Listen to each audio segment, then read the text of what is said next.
Lectura del primer libro de Samuel. En aquellos días se levantó Ana después de comer y beber en Silo. El sacerdote Elí estaba sentado en el sitial junto a una de las jambas del templo del Señor.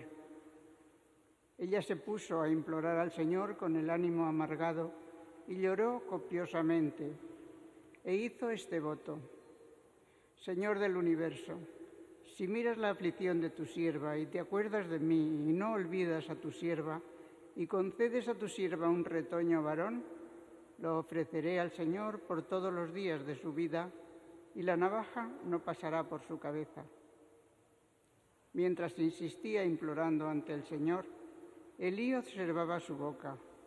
Ana hablaba para sí en su corazón. Solo sus labios se movían, mas su voz no se oía. Elí la creyó borracha.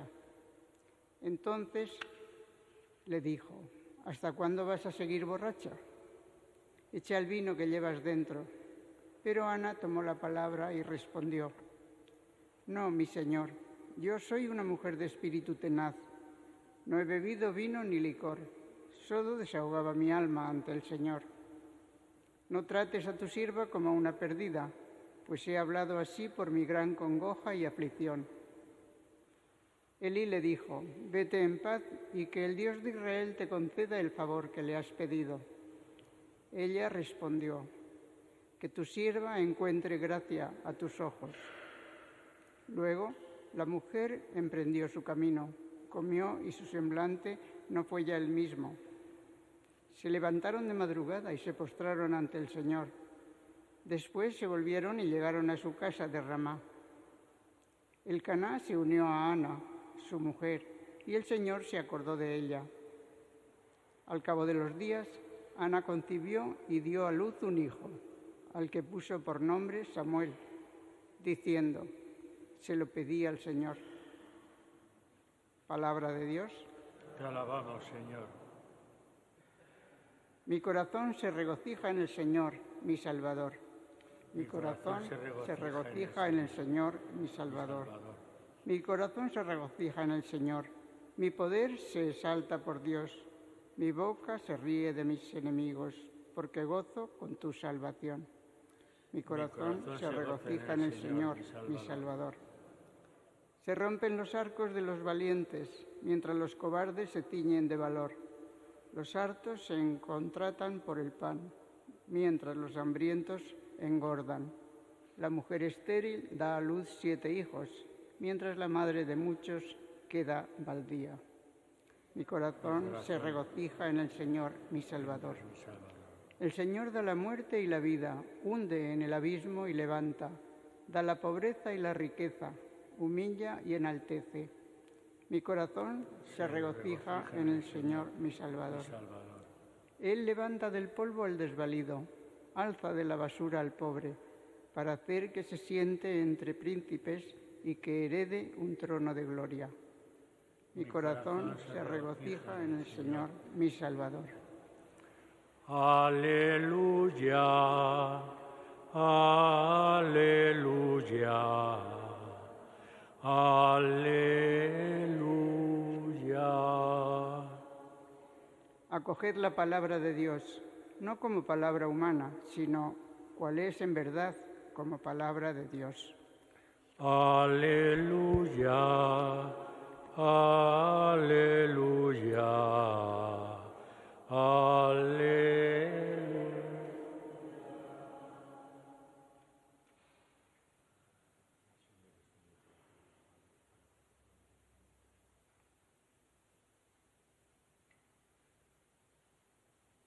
El Señor esté con vosotros. Evangelio de nuestro Señor Jesucristo, según San Marcos. En la ciudad de Cafarnaún, el sábado, entra Jesús en la sinagoga a enseñar. Estaban asombrados de su enseñanza, pues les enseñaba con autoridad y no como los escribas. Había precisamente en su sinagoga un hombre que tenía un espíritu inmundo y se puso a gritar: ¿Qué tenemos que ver nosotros contigo, Jesús Nazareno? ¿Has venido a acabar con nosotros? Sé quién eres, el Santo de Dios. Jesús lo increpó. Cállate y sal de él. El espíritu inmundo lo retorció violentamente y dando un grito muy fuerte salió de él. Todos se preguntaron estupefactos, ¿qué es esto? Una enseñanza nueva expuesta con autoridad. Incluso manda a los espíritus inmundos y lo obedecen. Su fama se extendió enseguida por todas partes, alcanzando la comarca entera de Galilea. Palabra del Señor. Sentaos un momento. Estamos leyendo en estos días, como os decía antes, ya del tiempo ordinario, como primera lectura del Antiguo Testamento, el primer libro de Samuel. Y lo que hoy nos presenta esta primera lectura nos hace ver cómo es frecuente, no es la primera vez, es frecuente en el Antiguo Testamento que precisamente del seno de una mujer estéril, por su edad, pueda surgir un profeta, como es el caso de hoy, el caso de Samuel. Pero lo vemos también, hoy es Ana, en otro momento la mujer de Abraham, que es Sara, y así tenemos varios ejemplos en el Antiguo Testamento hasta llegar al Nuevo Testamento, que no por ser estéril, pero sí por iniciativa propia, María se hace estéril precisamente como consagración a Dios. Aquí vemos a Ana que se acerca al templo y entonces le pide al Señor en una oración mental, cosa que no era normal en el pueblo de Israel, en una oración mental le dice: Señor del universo, si miras la aflicción de tu sierva y te acuerdas de mí y no olvidas a tu sierva y concedes a tu siervo un retoño varón, lo ofreceré al Señor por todos los días de su vida y la navaja no pasará por su cabeza. El ser un nazir, una persona cuya con la navaja no pasa por la cabeza, es signo de consagración. Y entonces ella le dice: si me das un varón, lo consagraré a ti. Y así se produce el milagro. Claro, Israel es un pueblo pequeño comparado con los de alrededor. Y el no tener hijos se consideraba como un castigo de Dios. Ellos todas las familias, hombres y mujeres, deseaban tener cuantos más hijos mejor, precisamente para poder cumplir el mandamiento del propio Dios cuando dice que multiplicaré tu descendencia como las arenas de la playa. Entonces todos quieren cumplir eso y por lo tanto tener el mayor número de hijos para poder... Pero estas mujeres que hoy nos presenta la palabra de Dios es una mujer estéril, por lo tanto no tiene hijos y por eso llora desconsolada y lo considera un castigo de Dios.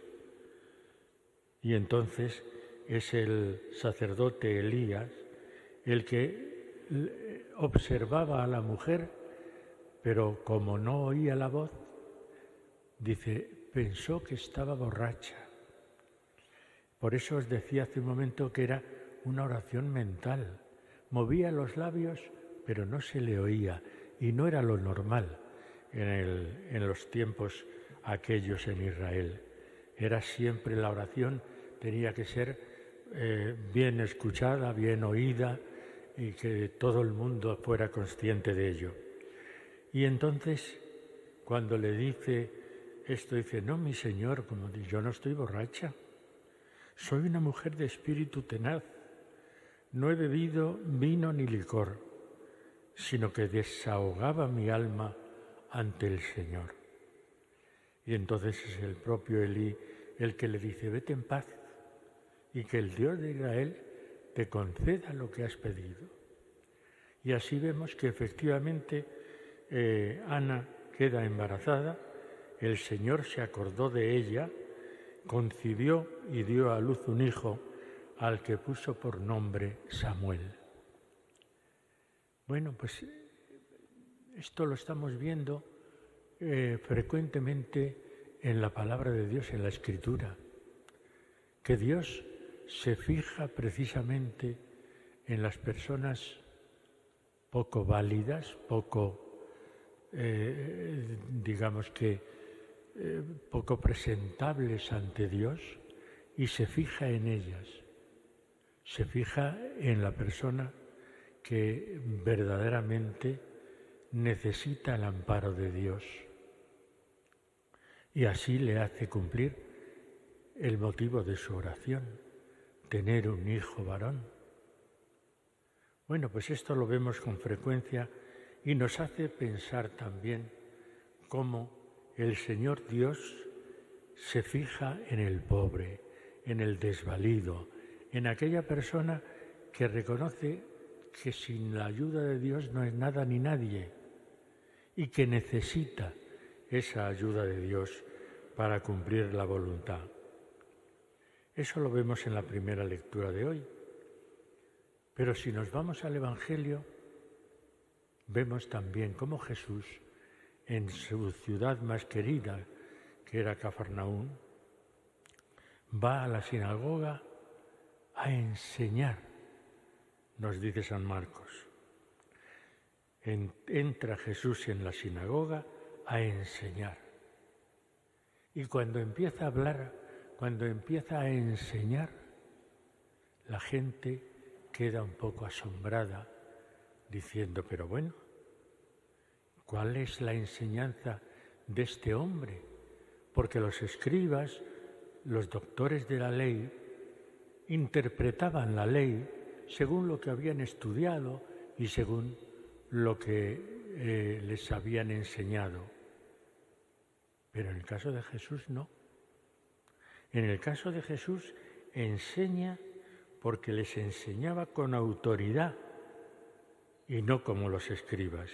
Es decir, habla como un profeta, como sabiendo lo que dice, como diciendo, no lo he estudiado en ninguna escuela ni en ningún libro.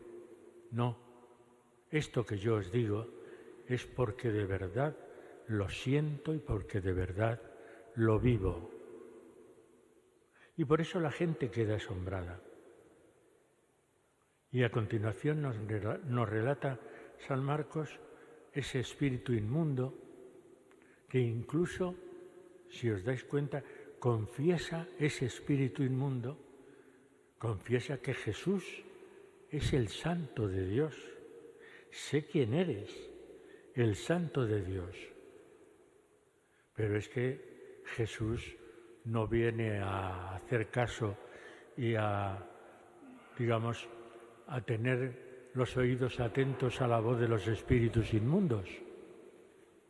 Todo lo contrario, Él lo que viene es a liberar al hombre de todo mal, también a ese pobre hombre que está poseído por un espíritu inmundo.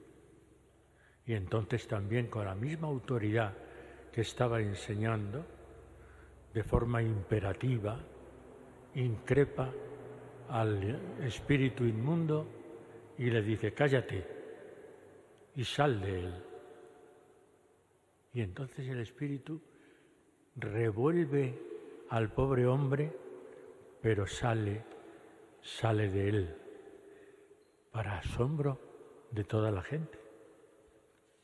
Les dice, ¿qué es esto? Todos se preguntaban estupefactos, ¿qué es esto? Una enseñanza nueva expuesta con autoridad. Incluso manda a los espíritus inmundos y lo obedecen. Se dan cuenta de que están delante de una persona que no es la persona normal que enseña, sino que enseña de una manera concreta y además, cuando manda a los espíritus inmundos, le obedecen. Y así es como empieza a extenderse la fama de Jesús por toda la comarca de Galilea. Ha nacido, ha surgido entre nosotros un profeta, y un profeta que viene a hablarnos con la autoridad de Dios. Viene a hablarnos de verdad cómo tenemos que vivir y comportarnos ante el mandato que Dios nos da. Bueno, pues esta es la palabra de Dios de hoy.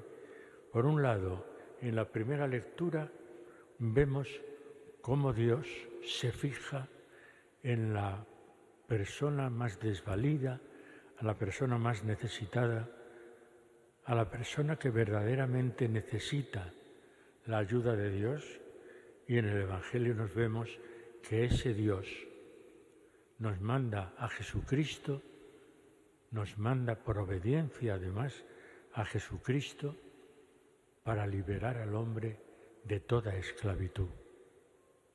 Pues al celebrar la Eucaristía ahora, donde vemos que ese Jesucristo se sigue entregando por nosotros, sigue derramando su sangre por todos y cada uno de nosotros.